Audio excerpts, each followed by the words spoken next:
well, I guess maybe not primarily, but a good portion of which is based around facial expressions and stuff like that. We recognize people and their actions by body language and stuff. So let's cover up half of the most emotive part of our body and interact with each other. Let's see how that goes.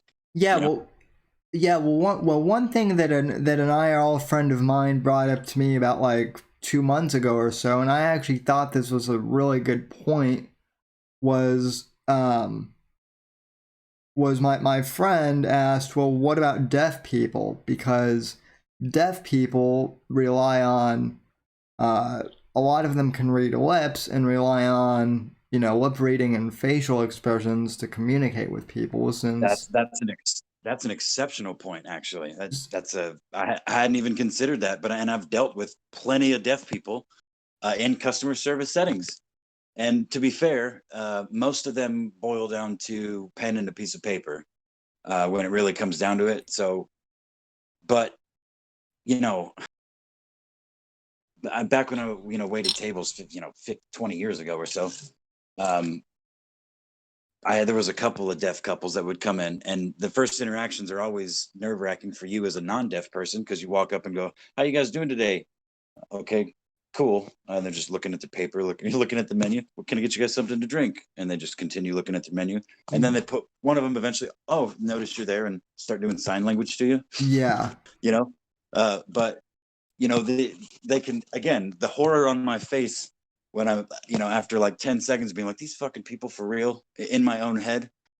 Yeah. They became, longtime customers and first name basis kind of thing. But ultimately, even still without a mask and trying my hardest, it would almost always come down to pen and paper. But it is a valid point, even people that can hear, I mean, that's a good extreme example, though. But that's basically the point that I was trying to make. How much of I think it actually is proven that most of our interpretation of human interactions with one another is based on body movement and less like facial expressions and actual words. But even still, I think the face is a pretty big chunk of that. I mean, in my experience, anyway.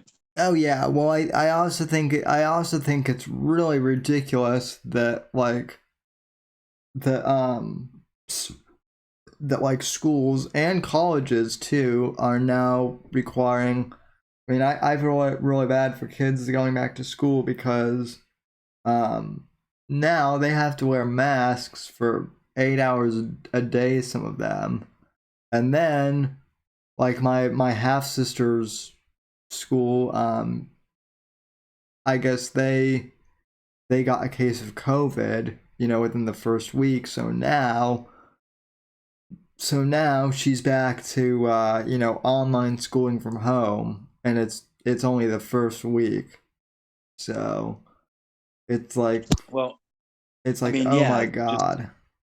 the kids. I mean, the kids. That's not. I don't agree with that. I mean, it's already like kids under, what is it, 8, I think, or something like that, should not be wearing masks. That's fucking science. There's literally no reason for it. But I mean, yeah, those kids, it's it's definitely, I don't know. I guess depending on personality and temperament, some of them will adapt more easily than others. They don't, unfortunately, don't know a lot of the freedoms that older generations do. And some of them, I mean, some of the like younger kids, preteens that I have in my life, I actually find it kind of cool. They like the idea of wearing masks and making personalized things, and that's fine. But I do still feel bad for them, especially when it comes to running around on the playground and shit like that. But as Yeah. I've stated multiple times on this show and on Versa, like I think about the employees of these companies that are forced to wear these masks for 8 hours a day and do physical labor. Oh Like, yeah.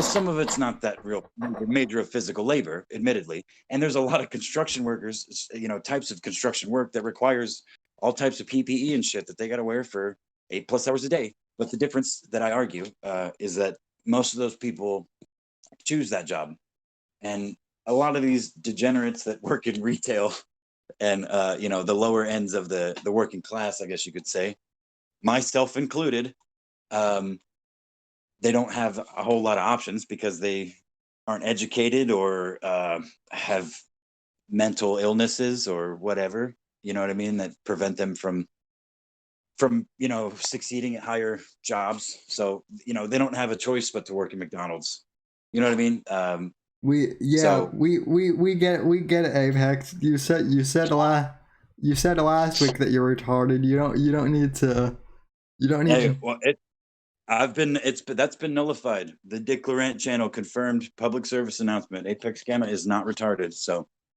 we're gonna lay off that. I'm Just glad. kidding. I'm glad because I don't think you're retarded. I do, however, think that people who are supporting Joe